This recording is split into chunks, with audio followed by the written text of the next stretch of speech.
Alright guys, after the different formats of the image, let's see how we can embed an audio on our page. To embed an audio on a page, HTML provides audio element that comes with opening as well as closing tag. Similar to the img element, the audio element also accepts src attribute to specify the source URL of the audio. Now let's see how we can embed an audio on our page. So to experiment this audio element, here I have taken one index.html file with a standard HTML document, and inside the style.css file we have few normal styles, and our page looks something like this. Now we will add one audio element inside the HTML document.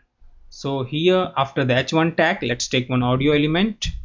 As we all know, the audio element comes with opening tag as well as closing tag that we can see here. An audio element accepts the src attribute. The src attribute accepts the value of the path of the audio file that we want to embed on our page. So here I have taken few audio files that we can see inside the media folder: hey.mp3, hey.org, hey.wave. These are the different formats of the audio file. We will experiment the first, that is hey.mp3, then we will see what are the purpose of these two formats. So inside the src, let's define assets media hey.mp3. Now save it. First of all, let's collapse this. Now save it, then go to our page here, give it a refresh. Here inside the HTML document, we have embedded one audio element, but we do not see anything on our page. It's just because by default the audio element is not displayed on our page. So to have a control on audio element, HTML provides different attributes. The audio element accepts few other attributes like autoplay, controls, loop, preload, etc. These attributes provide better control on audio element on a page. So now let's experiment all of these different attributes inside the audio element. So first of all, let's go with autoplay. So here let's apply autoplay. Now save it and give it a refresh here. No changes again. We do not see any audio element. Also, we do not hear any kind of sound or any kind of audio yet on our page. So what's the purpose of this autoplay attribute inside the audio element? Actually, if the audio element contains autoplay attribute, the audio will play when the page loads without displaying anything. But we do not see any kind of difference. It's just because this autoplay feature or autoplay attribute inside the audio element is only for the older browsers. In the modern browsers today, the autoplay features has been blocked.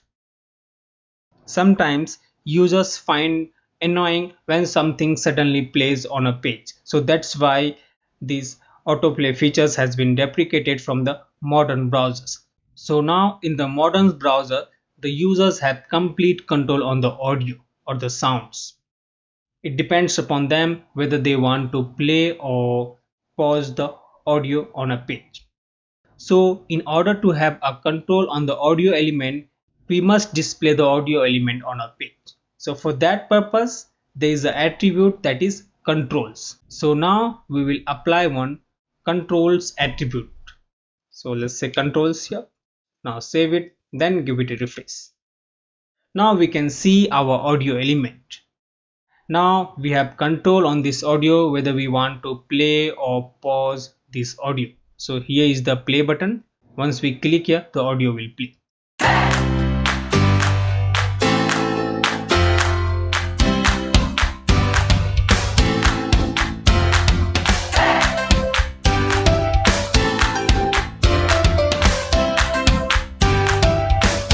By clicking it again, we can pause the audio, or if you want to seek the video, we can use this progress bar. We can go ahead, come back, play, pause. We have control on the audio also. We can mute the audio, or we can increase the volume or decrease the volume.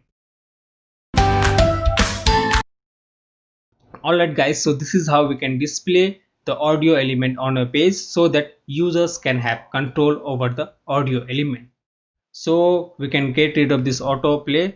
Right now in the modern browser, this autoplay has been deprecated. There is no use of this autoplay attribute for the modern browser.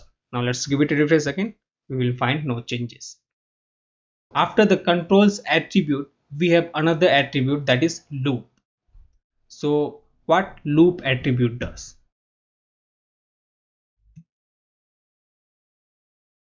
The loop attribute will repeat the audio continuously beginning to end. That means once the audio is over, it will again start from the beginning. So let's give it a refresh here. Now let's play the audio. Let's go to the end here. So we'll see again it will play as we have applied loop attribute. Let's see here. Yeah.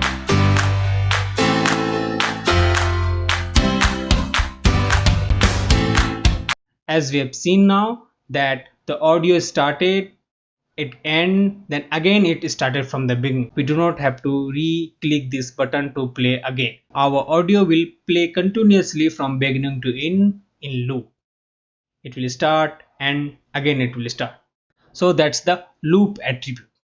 Alright guys, so these attributes that we have seen just now, autoplay, controls and loop, are the Boolean attribute actually. If these all attributes are present inside the audio, that means the value is true. So we do not have to say something like that loop is equal to true or controls is equal to true. We do not have to specify is equal to true.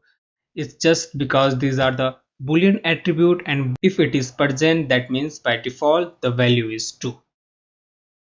After the autoplay, controls and loop attribute, we have one last attribute inside the audio element, that is preload attribute. The preload attribute is to identify the information about the audio if there is any. That means if there is any information about the audio, we can load that information using preload attribute.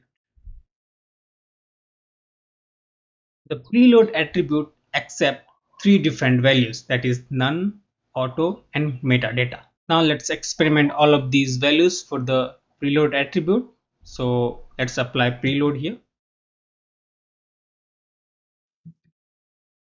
And the first value for the preload attribute is none. Save it, then give it a refresh. The none value for the preload attribute won't preload any information. Here that we can see, we do not have any information about the length of this audio, or we can also cannot interact with the volume button here. That's the preload none value inside the audio element. So let's get rid of this none, save it, then give it a refresh. As we can see now, we have all of these information about the audio. Alright, after the none value we have auto. Save it, then give it a refresh. The auto is default actually. The auto value will preload all the information about the audio. And at the end we have metadata. So inside the preload, let's apply metadata. Save it, give it a refresh. Okay, the metadata value is in between none and auto because it does not preload all the information but few information such as clip paths length that we can see here. Alright guys, so this is how we can use audio element to embed an audio on our page. We have seen how we can display audio element using different attributes, and we have also seen how we can load different information about the audio. Now let's discuss one more important thing about the audio element, that is browser support. Actually, different browser supports different formats of the audio. Most popular formats are OGG, MP3 and WAV. So using audio element with SRC attribute is not enough for all the available browsers. It's just because with this approach we can provide only one format at a time. But we need to provide fallbacks for all the browsers, which does not support all the formats. So we will learn how we can add audio fallbacks inside our page. So the very first thing what we will do here, we will get rid of this src attribute. And these are the optional attribute. It depends upon you whether you want to keep it or not. So I'm getting rid of these two attribute here. I'm keeping this controls attribute so that we can see our audio element inside our page. Now inside the audio opening tag and closing tag, there is a one source element. The source element is a self-closing element except different attributes. The very first attribute is src attribute. The src attribute inside the source element will accept the value of the path of the audio file. So we will add here the path of the file. The very first thing, let's go inside the assets folder, media and hey.mp3. This is our first format of the audio. And there is one more attribute, that is type attribute. The type attribute accepts the value which defines type of the audio. So here we are using mp3 type, so here we'll define audio slash mp3. Actually, with the presence of type attribute, the browsers quickly recognize the audio type and rest of the formats will get ignored. So right now here we have applied just one format, mp3. Let's apply all of these formats that we have taken. So that's why I have taken these two formats. It's just because audio fallback. So all of these audio are similar, it's just the different formats. So let's apply all of these formats one by one. Let's copy and paste here two times more. So this time we are using, actually we'll be applying org format. So here we'll say org, and similarly here we have wave. Now save it. So here we are using different format, that is mp3, org and wave, and that's why we have also applied this type attribute. So whatever the formats the browser will support, that format will load on the page and rest of the format will ignore. So now let's give it a refresh here. So here we can see there is just one audio element. So whatever the formats that this browser supports, I'm using Brave browser here. So the Brave browser supports mp3 format. So mp3 get loaded here and rest of the formats are ignored here. Now let's see here, let's play our audio here.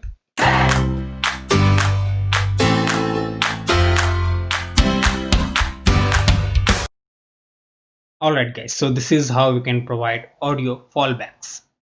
Actually, the audio element is the newly introduced element. So therefore, there are few old browser which does not support audio element.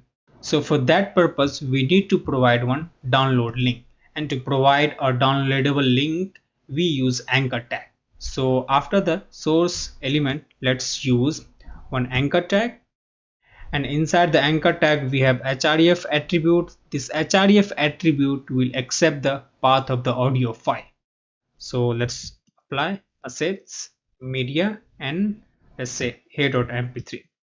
And to make it as a downloadable link, we have one attribute, that is download.